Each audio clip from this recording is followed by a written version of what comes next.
In this video, we will discuss few questions from vitamin D. So the first question is regarding the formation of vitamin D. So first of all, you should write there are two sources for vitamin D. The first one is the endogenous, that is our body cell has the ability to synthesize vitamin D. The second source is the exogenous, that is the dietary sources. And in endogenous synthesis, first of all, you should write the vitamin D is derived from cholesterol. So there is a cholesterol derivative which is present in our skin, that is 7-dehydrocholesterol.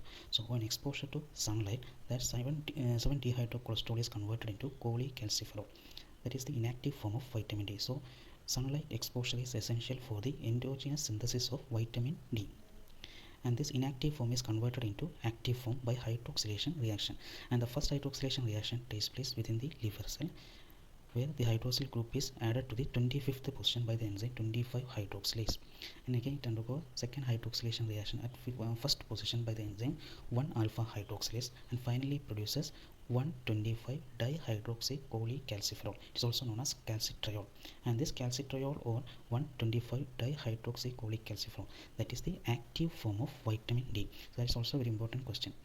What is the active form of vitamin D? The active form of vitamin D is calcitriol or 1,25-dihydroxycholecalciferol. Another question is, it's an essay question. Write the sources, RTA, biologically active form, biochemical function, and deficiency manifestation of calcitriol. It's a 10-mark question. So regarding sources, the important thing is sunlight is not a source of vitamin D. Actually, sunlight is essential for the endogenous synthesis of vitamin D. Other sources are fish, liver oil, egg yolk, and milk. Milk contain moderate amount of vitamin D. And regarding vitamin D requirement, the average requirement in adult it is around 200 international unit per day. But in case of preschool children and during pregnancy and lactation, the requirement will be more, and the requirement is around 400 international unit per day. And regarding the biochemical function, the main function of vitamin D is to maintain the plasma calcium concentration. So to achieve this function, this vitamin D act at 3 different tissues. One is at intestine, the second tissue is kidney, and the third tissue is bone. Then here you should write what are the different actions of vitamin D in these 3 tissues. So in intestine, they promote the expression of cal binding protein, thereby they promote the intestinal absorption of calcium. And in renal tubule, this vitamin D promote the tubular reabsorption of calcium and phosphorus. And in bone, this vitamin D is essential for bone mineralization. So that is the major function of vitamin D, and this vitamin D has other functions like they are involved in insulin production, they are required for the formation of thyroid hormone, parathyroid hormone, and vitamin D have an important role in cell proliferation.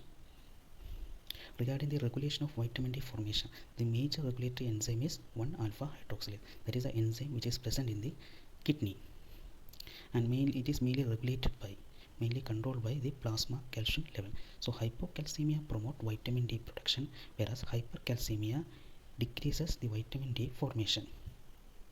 Regarding the deficiency manifestation, here you should mention about rickets and osteomalacia. Vitamin D deficiency in children produces rickets, whereas vitamin D deficiency in adult produces osteomalacia. So in rickets, you should mention about what are the causes for